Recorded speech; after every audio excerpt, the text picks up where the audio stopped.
네, 안녕하세요 여러분, 토킹팡입니다. 현 촬영 시점에서 제가 어제 이제 헌터팡 영상에 토킹팡 채널을 홍보를 했어요. 그러다 보니까 이제 많은 좀 댓글들이 달렸는데, 귀농하는 사람들에 대해서 이 시골에 들어와서 사는 거에 대한 거를 좀 얘기를 해달라고 말씀을 하시더라고요. 그래서 제가 전원주택의 삶에 대해서 조금 얘기를 해보려고 합니다. 사실 저는 어릴 때부터 거의 이제 아파트에 살았어요. 아파트에 살고, 그 다음에는 이제 빌라에 좀 살았는데, 단독주택에 사는 건 진짜 처음이었고, 그리고 심지어 저는 이 단독주택을 지었잖아요. 그리고 이 지을 수 있었던 건 사실 헌터팡을 사랑해주신 여러분들 덕입니다. 너무너무 다시 한번 감사드립니다.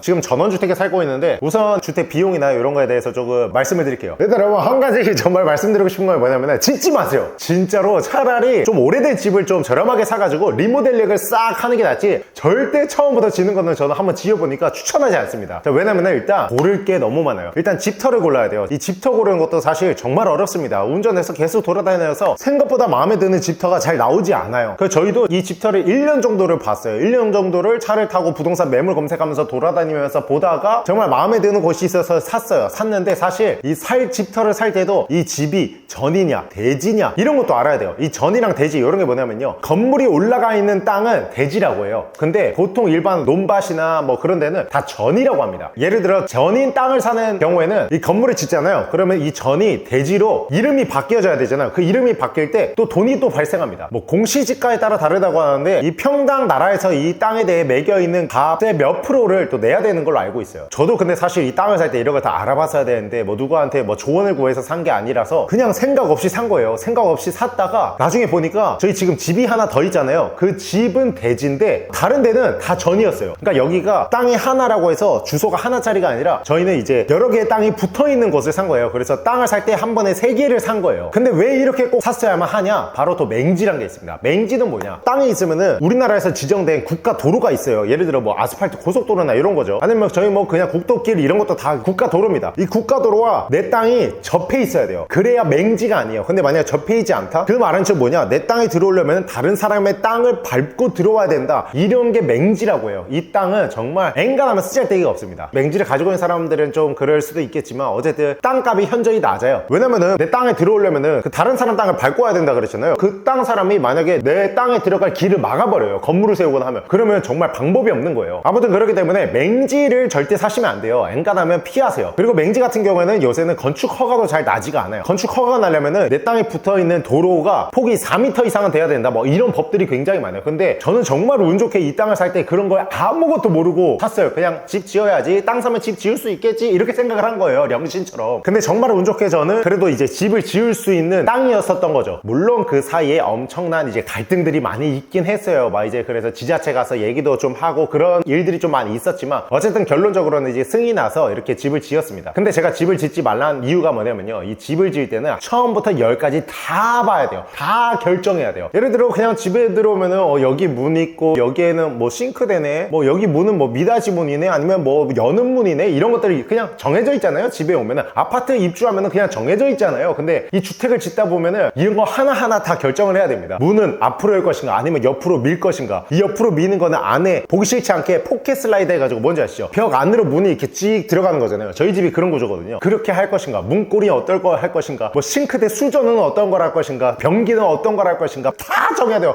벌써 대가리 개 깨지죠. 그래서 이거를 하나하나 정하다 보니까 진짜 돌아버리겠는 거예요. 특히 예를 들어 바닥을 타일로 하고 싶어요. 근데 타일 가격이 천차만별이거든요. 요거는 뭐 3만 원인데 요거는 30만 원이에요. 근데 거들어 봤을 때 비슷해요. 그런 것도 또 정해야 되고, 또 심지어 이게 짓다 보니까 욕심이 나잖아요. 더 좋은 걸로 하고 싶다, 그런 욕심이 나기 때문에 현실적인 걸 생각할 거냐, 욕심을 부릴 거냐, 이 사이의 갈등도 굉장히 커요. 머릿속에서 혼자. 결국에 이게 다 스트레스로 오는 거죠. 그래서 일단 비용부터 결론적으로 말씀드리면은, 저희는 여기를 평당 500만 원 했어요. 500만 원. 저희는 목조주택이거든요. 근데 사실 콘크리트로 들어가면은 평당 더 비싸지고, 제주도나 이런 섬 같은 경우에는 배로 싣고는 운송비가 또 들기 때문에 훨씬 더 비싸다고 합니다. 근데 여기는 저는 되게 좋은 사장님을 만나서 정말 싸게 했죠. 그리고 일단 그 사장님들은 정말 좋은 게 거짓이 없었어요. 이제 모든 시공사분이나 인테리어 업자분이나 다 뭐 그러던 건 아니겠지만, 어쨌든 남겨야 되기 때문에 가격을 좀 더 붙이시는 경우가 굉장히 많아요. 그거는 근데 뭐 당연할 수도 있다고 생각해요. 너무 막 심하면은 덤터기라고 하지만, 뭐 어느 정도는 저는 당연한 거라고 생각을 해요. 근데 그런 것도 정말 너무 합리적으로 잘 해주셔가지고 좋게 지을 수 있었는데, 이제 지으면서 가장 큰 문제는 뭐냐, 이제 저희가 이제 시공사분들한테 오더라고 하죠. 그냥 오더를 내리잖아요. 뭐 이쪽은 이렇게 해주시고, 이쪽은 이렇게 해주시고, 이런 식으로 하잖아요. 그럼 이거를 시공사분이 직접 하신 게 아니라 시공사분도 다른 데 업체에 맡겨가지고 이런 식으로 한단 말이에요. 그러다 보니까 이게 말이 잘못 전달될 수도 있어요. 그래서 항상 현장에 자주 가봐야 됩니다. 현장이라고 하면은 이제 내 집을 공사하고 있는 곳이죠. 왜냐면은 저는 여기를 공사하면서 바로 그냥 도보로 10발자국 거리에 있는 집에 살았기 때문에 매일같이 왔어요. 물론 시공하시는 분들은 불편하셨겠지만 제 집 짓는데 제가 정확히 잘 봐야 되잖아요. 그래서 길다란 타일을 분명히 저는 세로로 붙여달라고 했는데 다음날 가보면 가로로 다 붙여 있어요. 보면은 제 생각이랑 다르기 때문에 저는 성격상 이거를 다 말씀드려야 되거든요. 그래가지고 다시 다 떼고 다시 붙이고 이런 과정도 굉장히 많았고, 뭐 여기는 이제 이렇게 미눈문 해달라고 했는데 갑자기 여기를 미닫이문으로 만들어 놓으신 경우도 있고,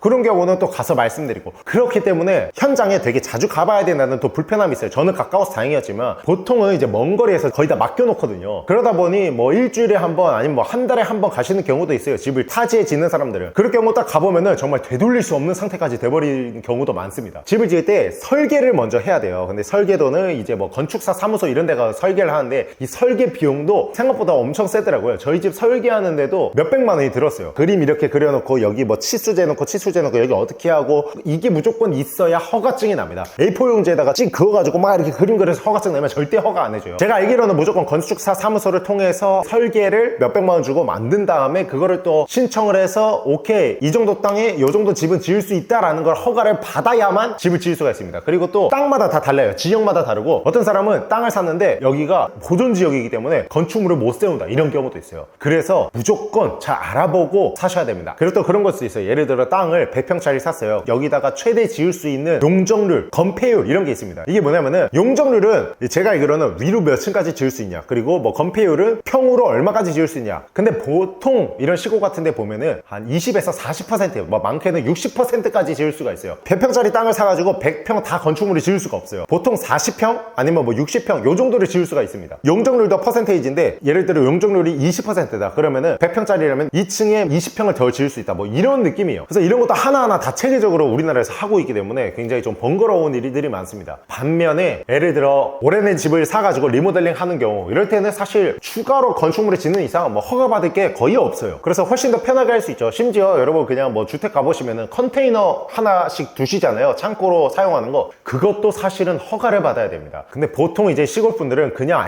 컨테이너 갖다 놓고 하다가 만약 공무원들이 지나가다가 저거 뭐야 없는 것 같은데 하고 검색하면 바로 나오거든요. 여기에 건축 허가가 돼 있는지 안 돼 있는지. 그러고 보면은 벌금 시게 맞는 거예요 진짜. 그래서 저희 집은 당연히 불법 건축물이 하나도 없어요. 저희는 전부 다 승인하고, 차라리 돈을 쓰더라도 이 승인을 하자. 그래서 저희 집이 59평이거든요 이게 또 60평이 넘어가 버리면은 이 건축 허가가 또 다른 걸로 승인이 나야 돼요. 되게 복잡해서 지금 말만 들어도 짜증나죠. 근데 이 짜증나는 거를 지으면서 경험을 하잖아요. 진짜 미쳐 돌아버려요. 자기 전에 집 건축에 대한 생각밖에 안 해요. 어떻게 해야 되지? 그리고 이렇게 해서 집을 다 지었어요. 지금 저희가 평당 500해서 다 지었잖아요. 근데 요거는 평당 이 건물값만. 자, 근데 여러분 전원주택에 살려는 이유가 뭡니까? 전원주택에 살고 싶어하는 사람들이 80% 이상은 마당일 거라고 생각합니다. 마당이 있기 때문에. 자, 이제 마당은 토목으로 들어갑니다. 토목으로 들어가면은 뭐 울타리 같은 거 하고 뭐 잔디 깔고 하잖아요. 저희 지금 앞에 마당 잔디 까는 것만 한 600만 원 들더라고요. 울타리랑 뭐 앞에 데크 같은 것도 해야 돼요. 왜냐면은 눈 오고 이러면은 바닥이 다 만시창이 되는데 이 데크 위에 또 막아주는 그런 것도 하고 해가지고 여기에 눈이 안 쌓이게끔 해서 깔끔하게 집에 들어가려면 데크는 거의 다 필수라고 생각을 하거든요. 데크하고 하는 그 토목값만 3,500만원이 들었어요. 이러다 보니 그냥 옛날에 이렇게 해놓은 집을 중고로 사서 리모델링 하는 게 가장 좋다는 말이에요. 자, 이제 단점 먼저 말씀드릴게요. 이 주택에 살면 단점, 자연재해에 굉장히 약해요. 저희 집은 다행히 산이 굉장히 멀리 떨어져 있는 지역인데 요새 막 태풍 오고 이러면 막 산사태 때문에 집 잃어버리시고 이런 분들 너무 많잖아요. 옛날에 아파트 살 때는 사실은 공감은 안 했어요. 아이고 어쩌냐 이러고 말하는데 지금은 그런 거 보잖아요. 가슴이 무너져요. 저게 내일 일일 수도 있겠다라는 생각이 들잖아요. 그리고 산불, 저희 집이 산은 없어도 풀은 많거든요. 언제든지 이 화재가 날 수 있단 말이에요. 특히 저희 집은 목조잖아요. 그러다 보니까 집이 홀라당 다 타버릴 수가 있어요. 그래서 이런 화재에 대해서 어떻게 보면은 콘크리트가 더 좋다고 해요. 그리고 콘크리트가 사실은 전반적으로 더 좋긴 해요. 물론 각자의 또 장단점이 있겠지만, 대신에 콘크리트는 불이 좀 세게 나면은 콘크리트 성분에서 유해한 물질이 나오기 때문에 질식해서 죽는 경우가 있는데, 목조는 그건 좀 덜하다고 합니다. 대신에 집이 없어지겠죠. 리발. 콘크리트는 집은 살아있어요. 그래도 목숨이 더 중요하니까 저희는 목조 주택으로 한 겁니다. 그리고 자연재해 또 비, 눈, 비 같은 거 침수되잖아요. 아파트는 침수돼도 사실 너무 저층이 아닌 이상은, 요새 주상복합 같은 경우는 거의 다 1층이어도 2층, 3층부터 시작했기 때문에 침수에 대한 거는 사실 지하주차장 이런 거를 좀 걱정되고, 집이 잠기지는 않잖아요. 근데 여기는 집안일 낮게 해버리면은 이게 침수될 확률이 굉장히 커요. 그리고 또 이번 겨울에 제가 골머리 썩었던 게 눈입니다. 눈. 전 심지어 또 지역이 강원도잖아요. 눈이 진짜 미칩니다. 이번에 여기에 폭설이 내려가지고 제가 알기로는 60 10cm 이상 쌓였던 걸로 알고 있거든요. 자고 일어나는데 문을 열었는데 앞에 눈이 이렇게 쌓여 있어요. 근데 이게 뭐냐면은 우리 집 땅 전체에 다 이렇게 그냥 쌓여 있는 거예요. 정말 아무것도 못해요. 차도 못 빼고 사람을 전화해 불렀는데 이미 여기는 시골이기 때문에 트랙터, 불도저 이런 거 다 밀려 있어요. 다른 사람 다 치워주고 있어요. 그래서 제가 그때 어떻게 했냐면 지나가는 불도저 아저씨 불러가지고 제발 한 번만 부탁드린다고, 제발 부탁드릴게요, 한 번만 이거 빼주세요 해가지고 찻길 정도만 쫙 한번 쓸어 오셨어요. 근데 그분 안 계셨으면은 제가 봤을 때는 한 2주 정도는 갇혀 있을 수도 있어요. 그 눈이 정말 너무 충격이었어요. 그리고 눈이 있잖아요. 수증기를 많이 먹으면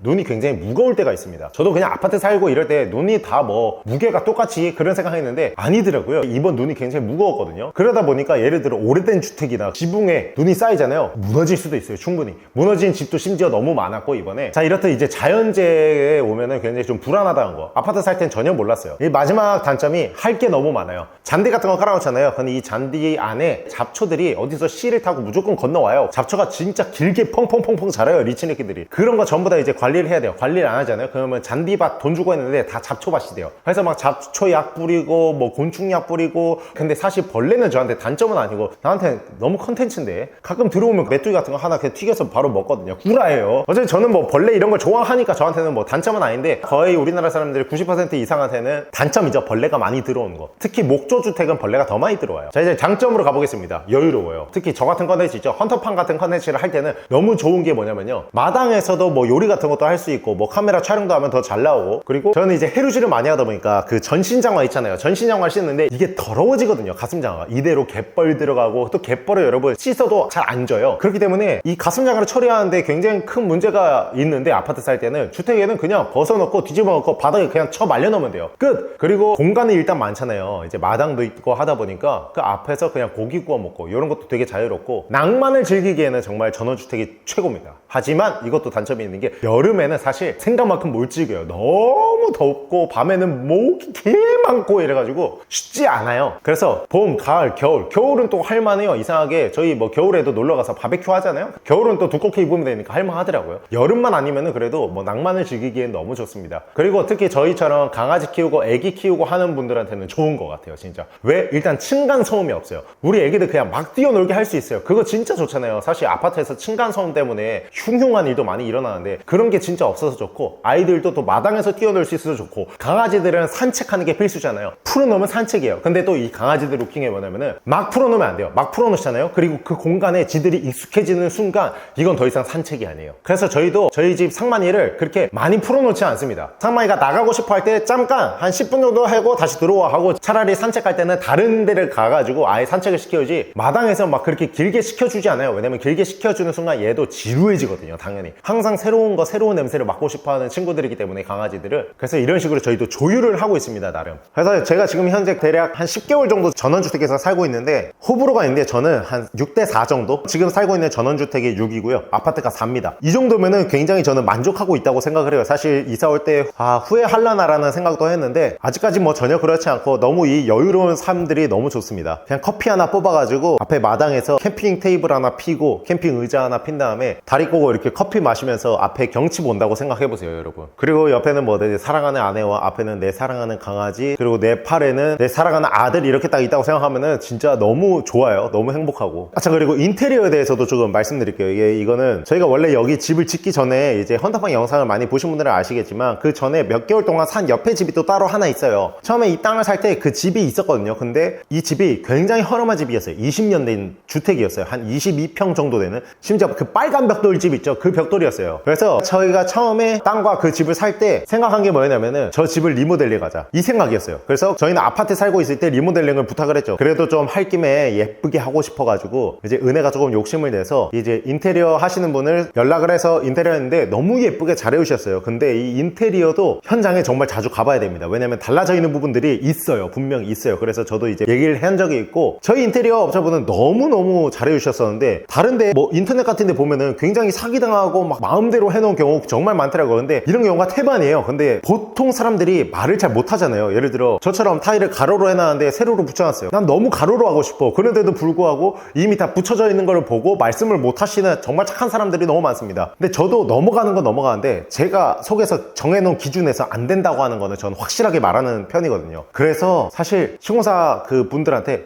죄송했죠. 근데 제가 잘못한 게 아닌데 내가 말하면서 미안한 감정이 드는 거니까 보통 사람들은 말하기가 좀 힘들 것 같아요. 제가 생각해도. 그런 거 있잖아요. 미용실 머리 잘라달라고 했을 때 자세하게 말하는 거 쉽지 않아요. 파마할 때도 얇게 말아주세요 했는데 갑자기 막 파마 롤 개세게 들어가요. 알고 있어요. 나도 두피에 감각이 있기 때문에. 근데도 말 잘 못하는 경우 많잖아요. 약간 그런 게 조금 힘들고 스트레스를 많이 받을 수 있어요. 인테리어나 건축이나 할 때. 저는 지금 양양에 살잖아요. 그 양양은 일단 지금 굉장히 핫해졌어요, 여러분. 뭐 인구앱은 이런 데 가면 굉장히 핫해요. 핫하고 좋고 재밌어요. 에너지도 받고. 근데 그건 딱 여름철만이거든요, 사실. 그리고 그 외에는 좀 좋은 게 뭐냐면 한적해요. 저도 사실 이제 서울에서 계속 29살까지 살다가 이제 양양에 유튜브를 진짜 하려고 왔기 때문에 서울에서 지하철 맨날 지옥철에서 치고 그때는 뭐 돈도 아무것도 없어가지고 맨날 지하철 타고 대중교통 타고 택시를 1년에 딱 2번 정도 탔던 것 같아요. 정말 급할 때. 아니면 엔간하면 걸어서 이렇게 이동을 했거든요. 그러다가 양양에 처음 딱 왔는데 너무 여유로운 거예요. 돈은 없어요. 여전히 돈은 없는 상태고 유튜브가 잘 되지도 않았고 그때 헌터팡 구독자 30명 있었고 나는 여기서 또 카페를 찾아서 카페 아르바이트를 하는데 그냥 이 마음이란 것 자체가 주변이 조용하니까 정말 여유로워지더라고요. 그래서 귀농을 하고 싶으신 분이 있다면은 막 시끌벅적한 그런 서울에서 살다가 오시면은 몇 년간은 정말 만족할 겁니다. 근데 그 이유는 모르겠어요. 저도 안 겪어봐서. 근데 저는 아직까지는 너무너무 지금 5년 정도 있었는데 너무 만족하고 있거든요. 그리고 제일 좋은 거 차가 안 막혀요. 여름철에는 여기 관광지다 보니까 조금 막히는데 그 외에는 차가 안 막혀요. 그래서 그냥 뭐 답답할 게 없습니다. 근데 저도 이제 뭐 컨텐츠를 하러 전국을 돌아다니고 서울도 자주 가고 하니까 서울 가면은 정말 답답하고 무슨 생각이 되면 내가 여기에서 어떻게 살았었지라는 생각까지 들어요. 물론 다시 살면 살던 게 있으니까 적응은 하겠죠. 근데 여기의 삶이 너무 여유롭고 평안해서 실제 서울에서 오는 젊은 사람들이 많아요. 근데 20살 초반 요럴 때 오면은 사람마다 다르겠지만 조금 지루할 수도 있을 것 같아요. 저는 지루했을 것 같아요. 20살 초반에 왔으면. 근데 서울에서 겪을 거 많이 겪고 치이다가 왔기 때문에 더 좋았던 것 같습니다. 자, 그래서 이렇게 은혜가 풀짜라네요. 다시 아파트로 가고 싶어요. 끝!